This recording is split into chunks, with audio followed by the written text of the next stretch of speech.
안녕하세요. 닥톡 네이버 지식인 상담 한의사 신예지입니다. 다낭성 난소 증후군이신데 호르몬제를 좀 오래 복용하셨군요.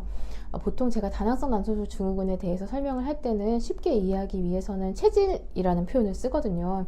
어떤 사람 잠도 못 자고 스트레스를 받으면 위장에 구멍이 나는 체질을 갖고 있는 사람이 있잖아요.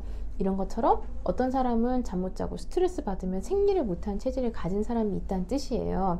근데 이 말은 체질은 바꿀 수 없도록 내 몸이 정해져 있다는 뜻이 아니라 건강하면 체질의 단점이 드러나지 않는데 불건강해지면 체질의 단점이 드러난다는 거예요. 근데 이 말은 다시 건강을 해지면은 체질의 단점이 드러나지 않고 잘 덮여서 건강한 상태가 된다는 뜻이라고 생각하시면 되겠습니다. 그래서 생리를 못하던 사람도 다시 건강해지면 생리를 할 수 있는 것이죠. 일반적으로는 산부인과에서는 다낭성 난소 증후군일 때 피임약을 처방하는 경우가 많거든요.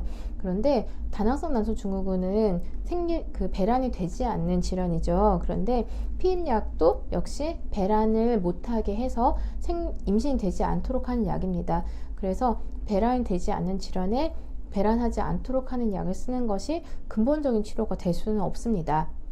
다낭성 난소 증후군은 단순히 매달 출혈이 나오도록 하는 치료가 중요한 게 아니라 난소가 재기능을 해서 정기적으로 좀 긴 주기라고 하더라도 정기적으로 배란이 되도록 하는 것이 중요하고, 이를 위해서는 배란이 잘 될 수 있는 몸 컨디션을 조성을 해야 됩니다. 그래서 스트레스나 수면, 체중에 대해서도 계속 얘기를 들을 수밖에 없는 거예요. 한의원에서는 부족한 신기를 보충하는 동시에 생리불순이 발현하게 된 상황에 맞추어서 부족한 점을 채워주고 생활을 바꿔서 건강해지도록 돕는 방향으로 치료를 진행하게 되는데요. 그 치료의 구성으로는 첫 번째, 정기적인 침치료를 진행을 하게 됩니다. 정기적인 침치료가 생리주기 개선에 도움을 준다는 그 효과는 논문으로도 입증이 되어 있습니다. 두 번째는 한약 치료를 하게 되는데요. 생리불순이 일어나게 된 여러 가지 원인, 감기율결, 신기 부족, 여러 가지 개인에 맞추어져 있는 적절한 한약 치료를 통해서 진행을 하게 됩니다.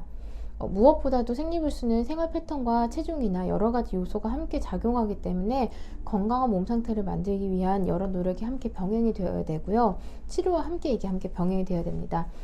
생리를 한다는 건 내 몸이 건강하다는 징표이고, 보다 근원적이고 지속 가능한 방법으로 건강을 되찾을 수 있도록 꼭 건강한 생리를 돌릴 수 있기를 바라겠습니다.